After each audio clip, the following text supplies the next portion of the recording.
Dear Patriots, before the news starts, please subscribe to our patriotic channel by clicking the subscribe button. Give us a thumbs up to this video. Don't forget to leave your opinion below in the comments section. Share the news on Facebook and Twitter so you friends see it. Thank you. Star Parker sets internet on fire, says the one thing that will shame Al Sharpton forever. Star Parker is a former Democrat. She was brainwashed by the left, and as she says, she believed all the lies of the left. That was then. This is now. She switched sides and became a conservative and is now blowing the lid of the real scam the left has perpetrated against disadvantaged groups for years. Parker hold nothing back and absolutely exposes Al Sharpton and the rest for the frauds they really are. Parker sat down for an interview with the Daily Caller, and the left will never be the same. She said the perception of racism has become big business for America's liberal black leaders. Who, and this is devastating and true, she claims shake down corporations for billions of dollars and really only divide America by skin color rather than do what Dr. Martin Luther King said and bring people together, so skin color is a thing of the past. She's right. They get rich, America gets more divided, and it is a scam.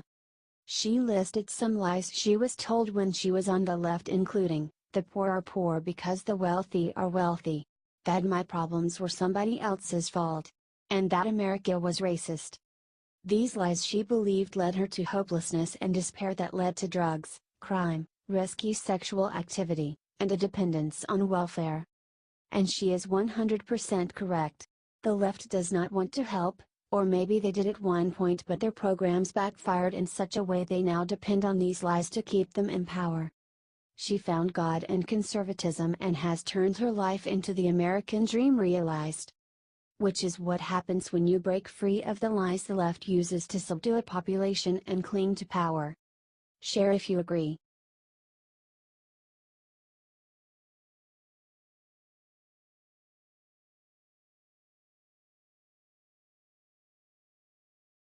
Football refs see players take knee during anthem, set internet on fire with protest of their own. The NFL anthem protests have been spreading across the country and it is getting out of hand. We had one baseball player try it, and we had NBA players talk about it until they were shut down by NBA Commissioner Adam Silver. But the NFL keeps setting a bad example for the young people in America, and in New Jersey this weekend things came to a head. After players from Monroe High School knelt during the national anthem, two game referees had had enough and decided to teach these young morons the proper way to mount a protest and teach them some manners. They saw the players take a knee, and as soon as the anthem was done, which they stood for, they walked off the field and promptly went viral. Good job. According to IJR, the two referees were Ernie Lunardelli and his son Anthony Lunardelli. I'm not in favor of anyone disrespecting our country, our flag, the armed forces, Ernie Lunardelli told NJ Advance Media. What they're protesting has nothing to do with the national anthem, and I'm against it, so I decided to protest for them kneeling, and that's what I did. Whoever is disrespecting that flag and the national anthem, that's who I have a problem with, Lunardelli said. Then he got real, and hopefully America is listening, because this is important. I don't care if it's a baby, if it's an 80-year-old man, anybody. I don't care. Any race, color, I don't care who it is. It's not the way I was brought up, and it pisses me off that people are doing that. What hurts the most is these kids don't even know why they're kneeling. I just don't understand why this is happening, especially at the high school level. If you're not happy with being in America, go somewhere else. It's that simple. Share if you agree with this brave and very smart man.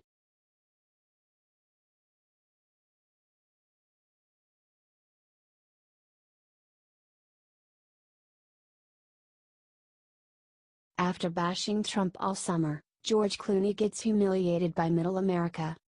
George Clooney had a huge movie opening this weekend. He had a lot riding on it. When Hollywood stars like Clooney get to direct a movie instead of star in one, it takes just about all the clout they can muster. Because rarely do Hollywood passion projects directed by arrogant stars do well at the box office.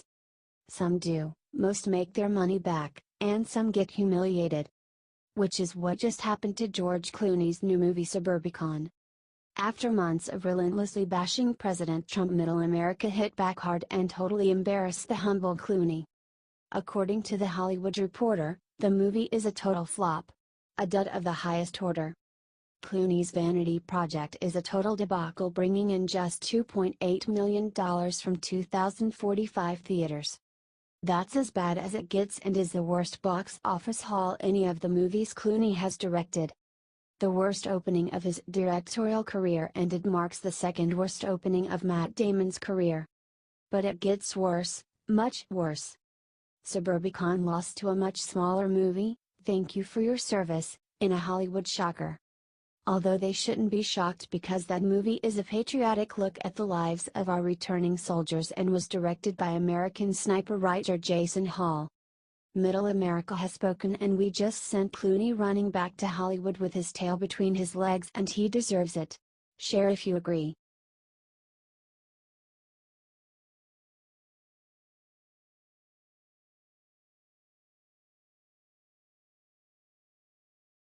Massive secret unveiled from JFK files.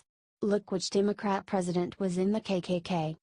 The release of the 2,800 documents covering the JFK assassination was released last Thursday. News outlets from all over the world are looking for tidbits that have been hidden away since the assassination. President released the last remaining documents this weekend. Take a look at which Democratic president was a KKK member. It appears that President Lyndon B. Johnson was a KKK member. It's not surprising. The Ku Klux Klan was created as the militant wing of the Democratic Party. Democrats have killed hundreds of Republicans throughout history. Shares this to expose the evils of the Democratic Party. The media calls our current president a KKK member and a terrorist, and they need to come face to face with the skeletons in their own closet.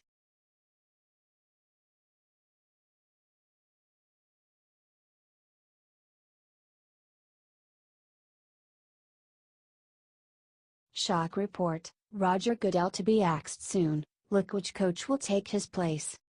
It has been recently rumored that Goodell's days are numbered as the NFL commissioner, according to a new report by Dallas Cowboys owner Jerry Jones. According to the New York Post, Jerry Jones is ready to take down Roger Goodell. The Cowboys owner was on a conference call recently discussing whether they could halt the contract extension for Roger Goodell, according to ESPN. Jones has tried to stop the talks for the last month, says Sports Business Daily. Apparently, he's not happy that Goodell hit Ezekiel Elliott with a 6-game suspension. The NFL has lost 3.3 million viewers since Colin Kaepernick started kneeling. Share this if you think it is time for Roger Goodell to go. Let's send him a message.